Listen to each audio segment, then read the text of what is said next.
Jacques Nersessian, bonjour. Bonjour monsieur. Bienvenue sur notre chaîne YouTube Radio Gaga 42.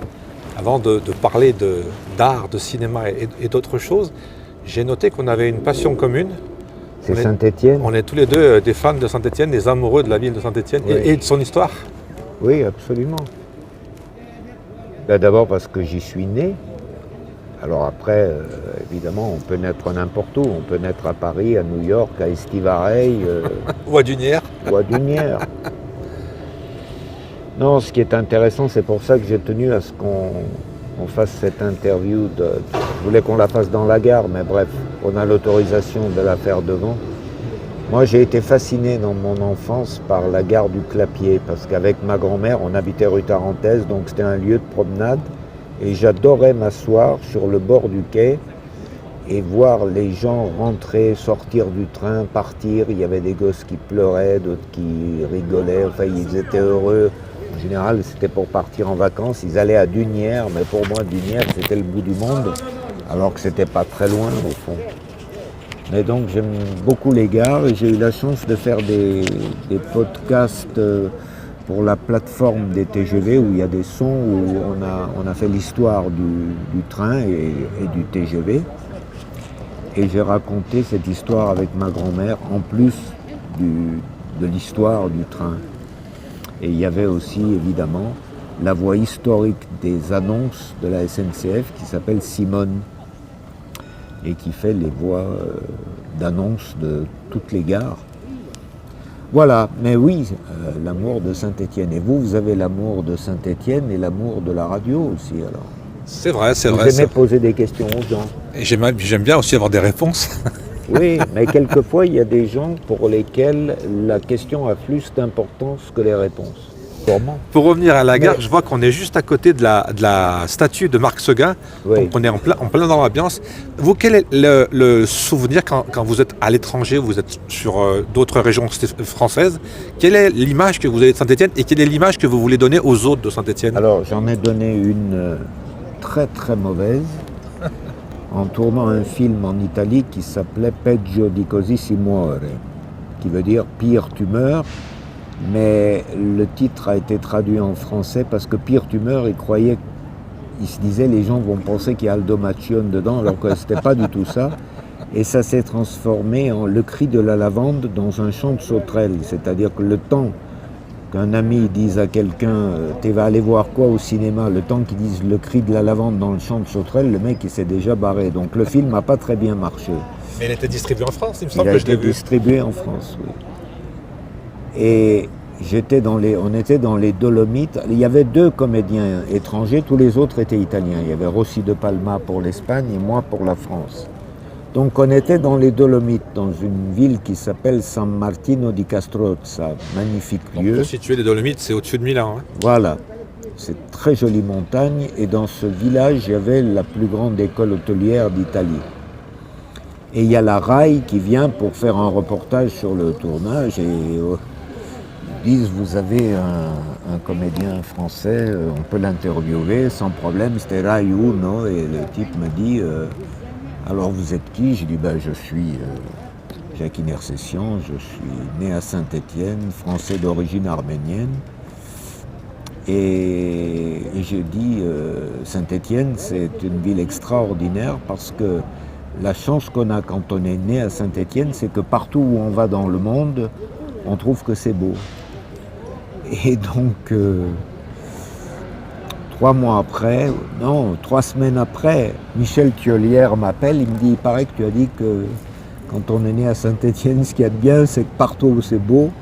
Alors j'ai dit, tu sais bien que je tuerais père et mère pour dire une connerie, tu sais bien que je ne le pense pas. J'ai dit, mais tu regardes la télé italienne, à l'époque il y avait très peu de chaînes. Il me dit, moi pas, mais il y a plein d'Italiens qui la regardent à Il y a une forte Saint-Étienne. communauté italienne et sicilienne dans la région. Hein. Ah, surtout des Siciliens de San Cataldo et de Caltanissetta.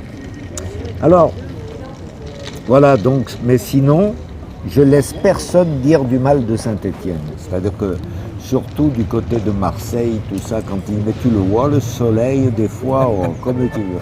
Ou alors des gens qui disent, mais vous avez vécu à Saint-Étienne, mais c'est non, vous êtes déjà né à Saint-Étienne, non, alors comment vous pouvez dire une chose pareille?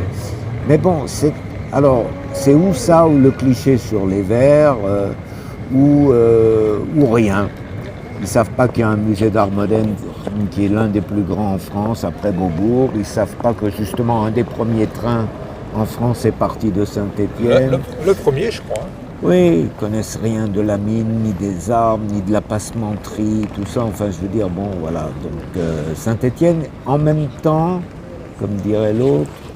Comme dirait l'autre, c'est bien stéphanois, ça. Oui, je pense que on a des raisons très personnelles d'aimer une ville, comme on a des raisons personnelles d'aimer quelqu'un. C'est vrai que c'est... C'est un jardin secret. Ouais, c'est peut-être les racines aussi, tout simplement. Oui, oui. Moi, j'ai beaucoup voyagé. Ça m'est arrivé d'aller en Arménie. Alors, il y a des gens, ils arrivent en Arménie, c'est mon pays, c'est ma terre. Moi, je suis un Arménien, mais je me sens invité là-bas. Je ne suis pas de là-bas, si vous les voyez. Ça n'a rien à voir ni avec le patriotisme, mais parce qu'on peut aussi faire du patriotisme à 2 balles, quoi. C'est pas forcément... Je suis bien quand je suis en Arménie. J'ai fait 3 films en Arménie, et j'ai fait 3 films aussi en Turquie, dont le dernier où j'ai dit le mot génocide. Il a fallu se battre pour dire le mot génocide, et c'était plus difficile que de filmer sur les quais de la gare Château-Creux à Saint-Étienne. J'imagine, vu l'histoire. Mais bon, voilà, donc Saint-Étienne. Est-ce que le fait d'être d'origine arménienne, Ouais. ça vous a imposé un peu une ligne dans la vie? Alors c'est très compliqué. C'est très compliqué parce que d'abord je suis né rue Tarentaise en 1950. Donc j'ai commencé à parler le turc parce que ma grand-mère ne parlait que le turc, elle ne parlait pas l'arménien. Elle vivait à Kayseri où mon grand-père était avocat. Et là, les Ottomans coupaient la langue de ceux qui parlaient autre chose que le turc. Donc l'arménien, le ladino pour les juifs ou le grec, il ne fallait pas. Donc elle parlait que le turc. J'ai appris le turc pratiquement avant le français parce que c'est ma grand-mère qui m'a élevé. Mes parents travaillaient au marché des Ursules. Donc je me suis senti à l'école, où j'ai appris très vite le français, mais je me suis senti étranger. On en revient à l'étranger de Camus. Je me suis senti étranger dans le pays ou dans la ville où j'étais né. Mais il y avait plein d'enfants avec moi. Des fois, il n'y avait que l'instituteur, le fils des frères Lissac, 4-5 élèves. Et il y avait beaucoup d'Algériens, de Siciliens. Après, il y a eu des Portugais, des Yougoslaves. Donc on était tous quelque chose, quoi. Mais il y avait une forme de racisme, il ne faut pas la nier, il ne faut pas rendre angélique tout notre passé, mais c'était pas le même. Yan, spaghetti, machin, tout ça, bon, tout ça il y avait. Mais il y avait une forme de cohésion aussi, on était... Puis moi j'ai eu la chance d'être né à 100 mètres de la Comédie de Saint-Étienne et d'aller au théâtre très très jeune, quoi. Ça, c'est une des futures questions. Et j'ai remercié Jean Dasté en faisant une émission aux colonnes avec lui pour Radio Transat. Il y avait, je sais pas, 200 personnes dans les colonnes. Ils croyaient qu'on allait aux colonnes parce qu'on avait un petit studio là-bas. Ils ne savaient pas qu'il y avait autant de monde. Ils ne savaient pas que j'avais interviewé au téléphone alors que Radio Transat, c'était pas RTL ou Europe 1 ou France Culture. Une des premières radios locales de Saint-Étienne, Transat. SWK d'abord. SWK. SWK. C'était très, très rock, très hard rock. Très rock, mais au moment où j'ai démarré, moi, on a créé la radio avec Hélène Oliveau, Victor Vicky et moi. On était 3. Après, les autres sont arrivés. Après, c'est devenu très rock, SWK. Plus rock. De plus en plus rock. Mais cette émission sur Jean Dasté, elle était formidable parce que j'avais interviewé au téléphone Jean-Louis Trintignant, Delphine Seyrig, Hubert Deschamps, Jean-Louis Barrault, tous des gens. Je leur disais Radio Transat, il est mort? Non, il est vivant, mais est-ce que vous pouvez laisser un témoignage? Et Jean-Louis Barrault, je téléphone à sa femme, elle me dit il n'est pas là, il est à Hier et il tourne Vivement Dimanche avec Truffaut. Je vous donne le numéro de téléphone de son hôtel et celui de la production. Je téléphone à la production, on me dit il n'est pas là. Je téléphone à l'hôtel. Le type me dit il est en face de moi, je vous le passe. Je dis bonjour, c'est Jacques Intercession, Radio Transat à Saint-Étienne. Vous avez travaillé avec Jean Dasté, j'aimerais avoir un témoignage. Il me dit, il est mort. Je dis, pas du tout, il est très vivant, mais juste un témoin. Il me dit, mais j'ai pas le temps, je dois aller sur le plateau. J'ai dit quelques mots, je vous en supplie, l'ingénieur du son est prêt, quelques mots. Et là, il réfléchit 20 secondes et il donne un témoignage d'1 minute. Et en plateau aux colonnes, je vois Jean Dasté pleurer. Et je dis, qu'est-ce qui se passe, Jean? Il dit, j'ai fait une faute grave. J'ai dit, c'est quoi? Il me dit, il parlait pas fort quand il jouait sur le plateau. Et je lui ai dit un jour, tu feras jamais de carrière parce que tu joues dans tes bottes. J'ai dit, mais il vous en veut pas, regardez ce qu'il vient de dire sur vous, c'est magnifique, quoi. Voilà, donc on vivait des moments forts, on pensait pas beaucoup à l'argent, on pensait à inviter, interviewer des gens. Ça m'arrivait à 5h du matin de partir avec les éboueurs, à 14h d'interviewer le professeur Jean Bernard, un des plus grands pontes en médecine. Non, de Paris. Jean Bernard, il y a Bérard, l'Institut Bérard à Lyon, mais lui c'était le professeur Jean Bernard. Oui, Jean Bernard. Et le soir, j'interviewais le frère d'Alain Prost qui voyait à la télé son frère arriver en champion du monde et on faisait ça, quoi. On faisait un peu ce que vous faites en ce moment. Et justement, comment ça s'est passé la transition de faire des interviews sur Radio Transat à vouloir devenir comédien, à être comédien? J'ai tourné autour du pot pendant longtemps. Comme moi alors. Oui, je faisais beaucoup rire quand j'étais enfant. Enfin, j'étais dans une famille un peu triste, un peu bousculée, donc il fallait faire rire ces femmes qui pleuraient autour de moi. Et à l'école, je faisais rire aussi, donc j'ai tourné autour du pot. Et puis je gérais mon magasin comme un comédien, quoi. Je faisais des pubs sur Elle, sur Marie-Claire, où je me mettais en scène. Enfin, j'ai mis des affiches 4x3 avec ma gueule pour les élections. Enfin, je faisais tout pour attirer le contrôle fiscal que j'ai eu. Et à la fin du contrôle fiscal, j'ai dit au mec, bon, il m'avait bien allumé. J'ai dit, bon, puisque c'est comme ça, je vais aller à Paris, je vais faire du cinéma. Il m'a dit, bien sûr, monsieur Intercession, vous allez à Paris faire du cinéma. Genre, on attend que toi à Paris. Et je l'ai fait. Et puis, il y avait eu l'expérience de TV8 à Saint-Étienne, à la Maison de la Culture, où j'avais fait tout, la météo, les émissions jeux, des reportages, des documentaires.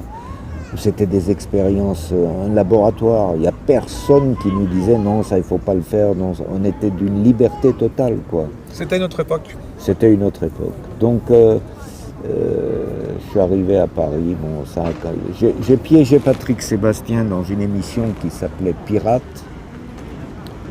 où je lui ai fait croire qu'il avait couché avec ma femme en province pendant qu'il passait à Saint-Étienne et tout ça. Et s'il disait que c'est faux, il passait pour un con. S'il disait que c'était vrai, il passait pour un salaud. Je l'avais ficelé le truc de manière... Et Claude Miller a vu ça. Et après la diffusion, TF1 m'appelle, il me dit, il y a Claude Miller qui veut te voir. Donc, ah bon, Claude Miller... C'est celui qui avait fait l'effronté, Claude Miller. L'effronté. Donc, je le vois et il me dit, je fais un film qui va s'appeler La Petite Voleuse avec Charlotte Gainsbourg. Et il y a le rôle d'un marchand de vêtements où Charlotte Gainsbourg vient voler des vêtements et j'aimerais que vous fassiez le rôle, sauf qu'il ne savait pas que pendant qu'il me parlait, j'avais encore le magasin. Un rôle de composition alors. Un rôle complètement, donc j'ai 3 jours avec Charlotte en Normandie et puis après ça s'est enchaîné très régulièrement, quoi. Et comment on fait pour justement enchaîner? C'est des rencontres, il faut prendre un agent, il faut se montrer et j'imagine qu'il faut avoir un certain talent aussi. Oui, enfin, bon, Claude Miller me présente à un agent, il me présente d'abord à Dominique Besnéard, ce qui n'était pas la moindre des choses, et puis après, les choses viennent parce que, oui, si on est ouvert, ça vient, il ne faut pas être brusqué, quoi, il ne faut pas être tendu, bon. Après, il y a eu la télé, j'ai fait beaucoup de caméras cachées pour une émission qui s'appelait Rencontre sur France 3 les dimanches matins, où je faisais des caméras cachées, des interviews un peu sur le racisme, l'antisémitisme. Et puis après, j'ai travaillé avec Jean-Yann, où je faisais des caméras cachées. Vous savez que c'est mon idole, Jean-Yann? Oui. J'ai adoré ce personnage. Ça l'était aussi. C'était un type et ça allait rester. mon idole. On est restés très amis jusqu'à sa mort. Et j'ai fait marrer Jean-Yann. Pour moi, c'était énorme, quoi. D'abord, il m'a envoyé chier. Il me dit non, mais j'ai dit, parce que je suis allé plusieurs fois à la production, c'était à Boulogne. J'ai dit à la fille qui était à l'accueil, j'aimerais beaucoup voir Jean-Yann, j'aime beaucoup ce qu'il fait, je voudrais... Elle me dit, mais c'est à lui qu'il faut le dire. Alors une fois, deux fois, trois fois. Et puis je vois Jean-Yann avec Claire Denis. Elle me dit, il est là, mais bon, on va voir le rendez-vous. Claire Denis s'en va. Et je lui dis, bonjour Jean-Yann. J'ai dit, et il me dit, c'est vous qui êtes venu plusieurs fois là, qui vous voulez travailler avec moi? J'ai dit oui. Il me dit, mais là, pour l'émission que je vais faire, je veux des fous. Je dis, mais je suis fou. Il me dit, non, mais des fous, des mecs qui sont capables de sauter par la fenêtre. Je dis, mais je peux sauter par la fenêtre. Il me dit, non, mais vous comprenez pas, des grands malades, quoi. Et là, je le regarde et je lui dis, écoutez, il y a une différence énorme, Jean-Yann, entre vous et moi. C'est que moi, je sais que je vais travailler avec vous, alors que vous, vous ne le savez pas encore. Et je me barre. Et je pleure dans la rue. Il y a une cabine téléphonique, j'appelle ma femme. Je lui dis, tu sais que l'admiration que j'ai pour Jean-Yann, elle m'a dit oui. J'ai dit, je viens de le voir et j'ai dit exactement la phrase qu'il faut pour que je ne vois plus jamais ce mec. Il dit, c'est pas grave, t'en verras d'autres. Je rentre chez moi, il est 10h du soir. Annie Bartanovsky, son assistante, me dit, Jackie, je dis oui. Elle me dit, écoutez, vous avez peut-être l'impression que ça s'est mal passé avec Jean-Yann, mais il vous a bien aimé dans cette entrevue. Il vous donne rendez-vous demain à 4h à la production. Donc je le vois et il me montre l'émission qu'il avait achetée aux États-Unis. Et on en a fait un Tout le monde il est beau, tout le monde il est gentil, comme le titre du film, où il fallait piéger les gens. Le débutant qui était là, c'était Laurent Baffy. Ah oui. Et ça cartonne, quoi. Mais surtout auprès des gosses et tout, ça cartonne. On n'a pas, on fume pas. Il y avait... Et à ce moment-là, Victor Vicky m'appelle, avec lequel nous avions créé avec Hélène Olivo, donc SWK. Il m'appelle, il me dit, je suis devenu directeur des programmes de Fun Radio. Je te donne tout le dimanche matin pour toi. Et j'ai dit, écoute, c'est gentil, Victor, de penser à moi, mais là, je vais tourner un film avec Omar Sharif et Claudia Cardinal. C'est énorme. J'ai pas une minute à moi, je travaille comme un malade, mais je vais te donner le numéro d'un mec qui s'appelle Laurent Baffy. Donc, il a engagé Laurent Baffy, lequel a fait une interview de Thierry Ardisson, et c'est là, je dis pas que je suis... Il me l'a renvoyé parce que quand Thierry Ardisson a eu besoin de quelqu'un pour remplacer Philippe, je sais plus comment, dans le cadre, si c'était, pour dire si c'était de l'info ou de l'intox, Baffy a fait tout pour que je sois le remplaçant, donc il m'a renvoyé l'ascenseur. Et puis voilà, les choses se sont enchaînées, quoi. Après, on a fait le bar de la plage avec Ardisson à Saint-Tropez. L'été, c'était. Ça, c'était la 2. Ouais.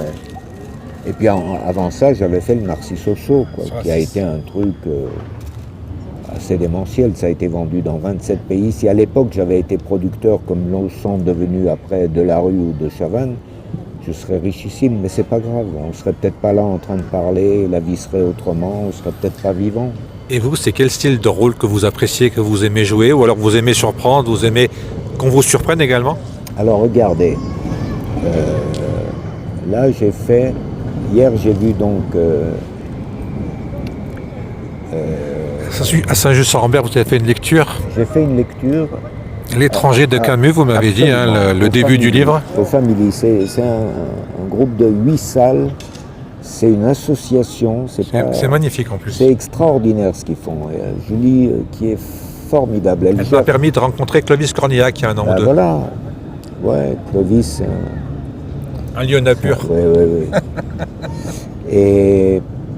Et donc j'ai présenté ça. Il y a un nombre de comédiens dans ce film extraordinaire, dont Rebecca Marder, qui est fabuleuse. Et donc j'ai fait cette lecture. Il y a Pierre Notin dans le film, qui passe des tuches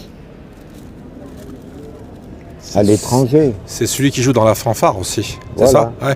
C'est le comédien qui monte, si on peut dire ça. Hein. Absolument, et il fait le grand écart.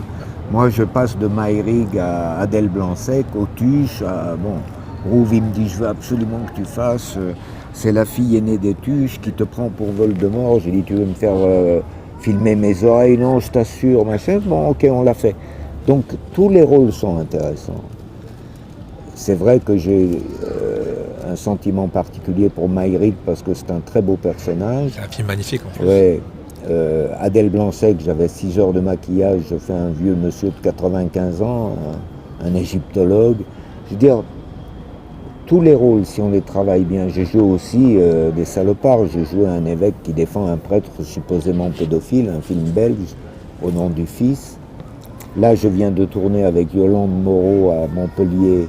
C'est une toute petite séquence, mais j'adore. Ex-Les des chiens. Ex-Les des chiens, oui. Elle a réalisé 2 films. Je les ai vus. Oui, dont un est stéphanois, un de ses co-auteurs est stéphanois. Je ne savais pas. Oui, son nom m'échappe, mais c'est... Voilà, donc là c'est un film de Dominique Cabrera qui va sortir bientôt, je pense. Donc j'ai une chance énorme. J'ai pas une belle gueule, mais du coup on n'a pas de rôle de... Vous pouvez tout jouer, quoi. Ouais, je peux être un... Bon, j'attends les rôles de Suédois, c'est un peu plus difficile. Avec une perruque, ça peut passer. Oui, oui, et puis bon. Et justement, en ce moment, c'est la grande mode des séries. Est-ce qu'on vous a pas contacté pour jouer dans des séries? Eh bien, là, j'ai fait un casting international. J'ai envoyé les essais à Londres. C'est un très, très gros truc. J'attends la réponse. J'ai tourné j'ai tourné à Budapest et à Barcelone avec Antonio Banderas, le rôle du jardinier de Picasso. Et c'est une série qui s'appelle Genius. Le premier volet, c'était sur Einstein, et le deuxième volet sur Picasso, c'était sur National Geographic, qui a été racheté par Disney de toute façon. Mais des vraies séries comme ça, où je serais récurrent, pour l'instant, il n'y en a pas. Et avec toute l'expérience que vous avez accumulée au fil de toutes ces années, vous n'avez pas envie de réaliser votre propre film? Si, mais la technique m'ennuie beaucoup. Il y a du personnel pour ça. Pour dire la vérité, elle me fait peur, plus qu'elle ne m'ennuie. Vous savez pourquoi je vous dis ça? Oui. Parce qu'ici, à cet endroit précis, c'était pas tout à fait configuré comme ça. Il y a un personnage que j'ai rencontré qui était extraordinaire et que j'adore, qui s'appelle Roche Dizem. Oui, et il a tourné son film, en partie, il y avait des scènes ici, juste devant la gare, oui, pour son film qui était sur le bodybuilding. Rochdy, on a fait 2 films. On a fait Les Sauvages, ouais, dans lequel j'ai joué le ministre de l'Intérieur, et on a fait un autre film ensemble qui s'appelait Commis d'office, où j'étais président de tribunal et lui avocat. Peut-être. C'est un type qui a beaucoup de talent et qui est en plus très gentil. Ah, on dit chez nous, c'est une crème. Oui, oui, c'est très important pour moi. Les gens méchants, je trouve ça inutile et fatigant. J'ai adoré ce monsieur. Oui, oui. Un peu moins la dame qui jouait dans son film, qui s'appelait Marina Foïs. Ah oui, Marina, qui m'a pris de très très haut, et à Saint-Étienne, on n'aime pas trop qu'on en ait pris très très haut. Elle a son caractère un peu froid comme ça. Oui, elle est... Je lui mettais la raclée dans Les Sauvages. Parce que j'étais ministre de l'Intérieur, elle était flic, il y avait la femme de Guédiguian, Marianne Ascari d'elle, je leur mettais leur compte, mais c'était dans le texte. Hein. Ça aussi, c'est un univers que j'adore. On parlait tout à l'heure d'Arménie, ouais. Tout ce qui est Guédiguian, Marseille, j'adore cet univers, et j'adore un monsieur que j'ai eu la chance de croiser, il est juste en face, à l'hôtel en face, Jean-Pierre Daroussin, ah oui, qui est un type extraordinaire aussi. Fabuleux, fabuleux. Et j'ai été voir son spectacle à Saint-Chamond après, et j'ai été sublimé parce que pendant 1h30, il récite son texte, et je me suis demandé comment il faisait. C'est extraordinaire. Alors, il y a un autre Arménien, de père arménien et de mère juive, qui s'appelle Michael Chirignan. J'espère qu'il va faire une tournée, parce que là, il sort un texte, mais à un débit de folie, sur le docteur Mengele, là, qui était le dingue des dingues. C'est moins souriant, ça. Et il l'a fait à Avignon, là il est à Paris, à la Pépinière, c'est un mec magnifique. Et dans les nouveaux qui arrivent, il y a Marion Mésadorian, qui est une fille que j'adore. Je vous ai vu en photo sur votre Facebook. Elle est fabuleuse, je l'aime beaucoup. Sur scène, elle a une présence, elle a une émotion, et puis elle a du rire, parce qu'elle parle de choses vraies, vivantes, quoi. Voilà. Non, j'ai vu beaucoup de pays. On a tourné au Mexique, on a tourné avec Clavier, on a fait Napoléon. Vous parlez de série avec 4 épisodes. Je faisais le Mamelouk, on a fait 5 pays. Ça date ça déjà, hein. C'était pour TF1. C'était France 2. France 2. France 2, oui, Peut-être. oui. Et c'était fabuleux. On a fait des pays, on a vu des gens. Enfin, c'était comme un cirque qui se balade entre la Tchéquie, l'Autriche, le Maroc, la France, bien sûr. Non, c'était. Et dans, J'ai beaucoup de chance, en ouais, fait. dans toute cette carrière, est-ce qu'il y a vraiment quelque chose Tout à l'heure, vous avez parlé de Claudia Cardinal, j'ai vu que vous aviez posé Oui. une photo. Est-ce qu'il y a un souvenir, une rencontre qui est au-dessus du lot? Alors, j'ai tourné évidemment bon, avec Omar Sharif et Claudia Cardinal. Je suis resté amis longtemps. Claudia Cardinal, je l'ai emmené, on est parti en Arménie pour présenter Maërik. Andrea Ferréol, dans son livre, elle a écrit à la fin de la vie d'Omar Sharif, il n'y avait plus que Jacques Nersessian et moi à ses côtés. C'est vrai que à la fin, il était épuisé, et puis son fils a eu l'idée de le faire finir sa vie en Égypte. Je ne sais pas si c'était une bonne chose. Bon, bref. J'ai tourné 2 films avec Depardieu, j'ai tourné avec Lucchini. Il y a un mec devant lequel je suis resté muet d'émotion. Et j'étais bloqué. On était au Mexique et l'ingénieur du son est venu. Il m'a dit: Jackie, je te mets un 2e micro à chef, te casse pas la tête, ça va venir. Et contre toute attente, c'est le mec le plus sympa au monde qui m'a impressionné, c'est Jacques Perrin. Ah oui, oui. Jacques Perrin, j'ai le souvenir d'un petit rôle dans Cinéma Paradiso, un film extraordinaire. Les Demoiselles de Rochefort, Ça, j'étais plus jeune. je l'ai vu au Royal. Ouais. La femme à la valise, Je connais il pas. faut voir ça. C'est la scène la plus érotique du cinéma au monde, avec Claudia Cardinal. C'est-à-dire qu'il est en bas d'un immense escalier dans une maison noble. Elle descend les escaliers dans une espèce de robe de chambre, enfin un truc magnifique, et il y a le regard de Jacques Perrin. C'est la scène la plus érotique au monde. Je pense pas que je l'ai vu, J'étais ce film. bloqué devant lui alors que c'est le mec le plus inoffensif. Mais en même temps, j'étais heureux d'être fasciné par un mec fascinant, parce qu'il y a des mecs qui sont comédiens, qui sont connus, mais je veux dire, ils impressionnent personne. Là, j'étais impressionné par laquelle. Alors, Les Demoiselles de Rochefort, j'ai tourné avec Jacques Perrin, j'ai tourné avec Daniel Darieux au Portugal, et j'ai tourné avec Catherine Deneuve dans Bernadette. Que j'ai vu récemment. Donc j'ai fait le trio, quoi. C'était marrant. Justement, moi, je me suis rendu compte qu'il y a des gens, on les idolâtre, et puis Oui. quand on les rencontre, on est hyper déçus. Alors, Oui. on n'est peut-être pas tombé le bon jour, c'est vrai qu'on a des humeurs qui varient. Et puis c'est nous qui avons mythifié les Ouais. gens. Est-ce que c'est difficile de jouer avec quelqu'un, justement, qu'on est vraiment impressionné et que finalement ça ne va pas sortir, c'est ce que vous venez de me raconter, quoi. Non, impressionné. Depardieu, par exemple, enfin moi le problème de Depardieu, c'est qu'il fait tout pour vous déconcentrer. Et moi j'ai besoin de concentration. On tournait dans Le Colonel Chabert où j'étais l'avoué de Fanny Ardant, et il faisait le con, il arrivait. Alors il y avait le père de Julie Delpy, Albert, et il faisait le con, quoi. Il allait à la pêche habillé en Colonel Chabert avec le Tokuyoki, et quand les lumières étaient prêtes, il arrivait. Bon, mais non, impressionné, bon, je suis devenu ami. Bon, j'étais pas ami avec Aznavour, j'étais un intime avec Aznavour, c'était autre chose. Voilà, vous êtes C'était autre chose. dans la catégorie Ouais. hyper haute, là. Oui, c'était autre chose avec Charles. Il me téléphonait du Japon, du Brésil, enfin. On faisait des blagues en 3 langues, quoi, en turc, en arménien, en français. C'était autre chose. Mais impressionné. C'est-à-dire que quand on est concentré sur ce qu'on fait, on est dans un rôle et l'autre est dans un rôle. On est dans le même bateau, quoi. Donc, faut pas trop jouer au con parce que c'est important d'être là, quoi. Présent sur scène. Il vous est arrivé, entre l'idée que vous aviez du film, ce que vous avez fait, et le résultat, d'être très déçu?